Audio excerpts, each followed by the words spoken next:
İslam dini kişiləri qadınlardan üstün bilir. Niyə? Sadəcə bir neçə nümunə kifayətdir. Mehriyə hüququ. Qadına nikah zamanı istədiyi miqdarda mehr təyin etmək hüququ verilib. Bu mehr tam şəkildə qadının şəxsi mülkiyyətidir. İstədiyi kimi istifadə edə bilər. İstər saxlasın, istərsə xərcləsin. Kişiyə isə belə bir hüquq verilməyib. Maddi təzminat. Kişinin dini vəzifəsidir ki, ailəsini təmin etsin. Qadının yeməyi, geyimi, yaşayışı, hətta ata evində gördüyü səviyyədən aşağı olmayan şəraitdə onu yaşatmalıdır. Amma qadın heç bir halda bu təminatı boynuna götürmək məcburiyyətində deyil. Qadının gəlirinə toxunmaq olmaz. Qadın işləsə də, gəlir əldə etsə də bu qazanc ona məxsusdur.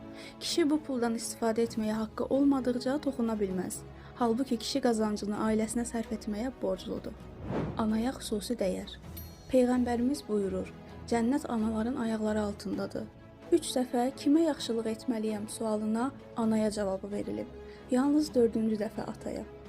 Zərifliyinə hörmət. Qadının fiziki və emosional zərifliyi nəzərə alınaraq ona müəyyən ibadətlərdən müvəqqəti güzəştlər tanınıb. Amma kişilər üçün namaz, oruc kimi vacibatların heç birində güzəşt təyin edilməyib. İndi səncə İslam dinində qadın alçaldılır ya daha yüksək məqamda saxlanılır?